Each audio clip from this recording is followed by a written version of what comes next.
بسم اللہ والحمد للہ والصلاۃ والسلام علی رسول اللہ صلی اللہ علیہ وسلم رب اشرح لی صدری ویسر لی امری واحلل عقدۃ من لسانی یفقہوا قولی آمین یا رب العالمین۔ السلام علیکم ورحمۃ اللہ وبرکاتہ۔ تو ناظرین، آج کی اس ویڈیو میں ہم نماز کے مسائل کے بارے میں جانیں گے کہ نماز کی ابتدا کے لیے کن کن شرائط اور فرائض کا ہونا ضروری ہے۔ آج ہم نماز کی شرائط و فرائض کے بارے میں جانیں گے۔ اس سے پچھلی ویڈیو میں ہم نے نماز کی روح کے بارے میں جانا تھا کہ کس طرح نماز میں خشوع و خضوع کی اہمیت ہے۔ تو یہاں پر نماز کے مسائل میں نماز کی ایک تو شرط ہوتی ہے اور ایک فرض ہوتا ہے۔ اب ان دونوں میں فرق یہ ہوتا ہے کہ شرط اس چیز کو کہتے ہیں کہ جس پر کسی عبادت کا وجود موقوف ہو۔ اگر وہ شرط ہی نہ ہو تو عبادت کا وجود ہی نہ ہوگا اور عبادت کی ابتدا ہی نہ ہوگی۔ تو ناظرین، یہاں پر عبادت کی ابتدا کے لیے ان 6 شرائط کا ہونا بہت ہی زیادہ اہم ہے۔ سب سے پہلا ہے طہارت، جس میں بدن کا پاک ہونا بہت ہی زیادہ ضروری ہے۔ ناپاک انسان نماز نہیں پڑھ سکتا۔ یہاں پر انسان کے بدن کا پاک ہونا بہت ہی زیادہ ضروری ہے، طہارت، اور اس میں سے وضو بھی آ جاتا ہے۔ انسان کا باوضو ہونا بھی ضروری ہے نماز کی شرط کے لیے۔ اب دوسرا ہے کپڑوں کا پاک ہونا۔ اب انسان کے ناپاک کپڑوں سے وہ وضو تو کر سکتا ہے، لیکن نماز کے لیے اس کے کپڑوں کا پاک ہونا بہت ہی زیادہ ضروری ہے۔ یہ نماز کی شرط ہے۔ اب تیسرا ہوا جگہ کا پاک ہونا۔ چوتھا ستر کا چھپانا۔ جس جگہ پر انسان نماز پڑھ رہا ہو وہ جگہ کا پاک ہونا بہت ہی زیادہ ضروری ہے۔ چوتھا ہوا ستر کا چھپانا۔ اب ستر میں عورت کے لیے سر کے بالوں سے لے کر پیر کے ٹخنوں تک سارا بدن چھپانا شرط ہے۔ اگر یہ شرط پوری نہ ہوئی تو نماز کی ابتدا ہی نہیں ہوگی۔ اب یہاں پر عورت کا صرف اپنی کلائیاں کھلی رکھ سکتی ہے اور اپنے پیر کے صرف پنجے۔ اور نماز کی شرائط میں ہے نماز کا وقت ہونا۔ نماز کو اپنے وقت پر ہی ادا کرنے کی یہ نماز کی شرط ہے۔ انشاءاللہ آنے والی ویڈیوز میں ہم دیکھیں گے کہ کس وقت نماز پڑھنا مکروہ ہے۔ تو یہاں پر نماز کی 5ویں شرط ہے کہ نماز کا وقت ہونا۔ چھٹا ہے قبلے کی طرف منہ کرنا اور نیت کرنا۔ تو اب یہاں پر اگر یہ شرائط ہی نہ ہو تو عبادت کا وجود ہی نہیں ہوگا، عبادت کی ابتدا ہی نہیں ہوگی۔ تو عبادت کی ابتدا کے لیے ان شرائط کا ہونا لازمی ہے۔ اب چلیے دیکھتے ہیں نماز میں فرض کیا ہے اور فرض کسے کہتے ہیں۔ فرض اسے کہتے ہیں جس کے بغیر عبادت شروع تو ہو جاتی ہے لیکن مکمل نہیں ہوتی۔ شرط گویا کہ عبادت کا وجود ہے، ابتدا کے لیے ضروری ہے، اور فرائض ابتدا کی تکمیل یا مکمل ہونے کے لیے ضروری ہے۔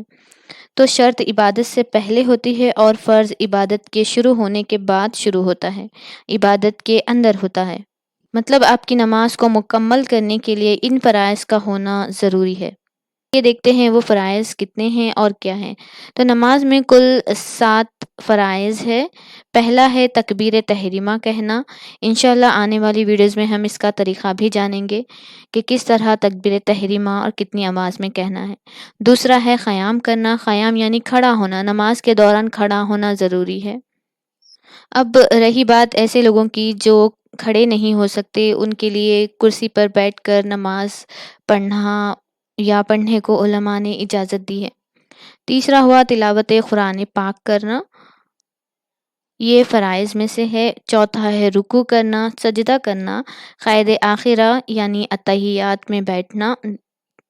آخری ہے سلام پھیرنا۔ تو یہاں پر نماز کی تکمیل کے لیے سلام پھیرنا ضروری ہے۔ کوئی ایسا کام کرنا جس سے آپ نماز کے باہر آ جائے تو سلام پھیرنا، یہ 7 چیزیں نماز میں فرض ہے۔ تو اس کے بغیر آپ کی نماز شروع تو ہو جائے گی لیکن مکمل نہیں ہوگی۔ تو نماز کو مکمل کرنے کے لیے ان فرائض کا پورا ہونا بہت ہی زیادہ ضروری ہے۔ اب یہاں پر تلاوت قرآن پاک میں نماز کے دوران میں ایک بڑی آیات یا 3 چھوٹی آیتیں پڑھنا ضروری ہے، فرض ہے۔ اب چلیے شرائط و فرائض کے بارے میں تو جان لیا، ابھی دیکھتے ہیں نماز کے اندر واجبات اور سنت کیا کیا ہے۔ تو چلیے ناظرین نماز کی ترتیب دیکھتے ہیں۔ تو پہلا ہوا فرض، جو کہ تکبیر کہنا فرض ہوتا ہے۔ اگر آپ نے نماز کے شروع میں تکبیر ہی نہیں کہی تو آپ کی نماز ہی مکمل نہیں ہوگی۔ دوسرا ہے ثنا پڑھنا سنت ہے۔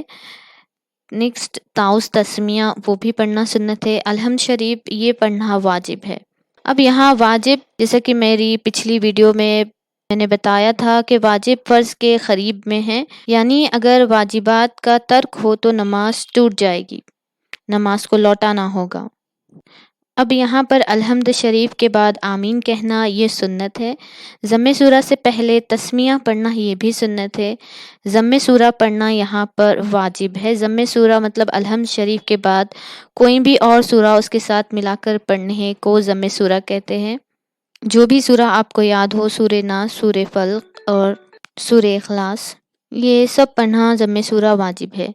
رکوع کی تکبیر کرنا سنت ہے۔ رکوع کی تسبیحات پڑھنا بھی سنت ہے۔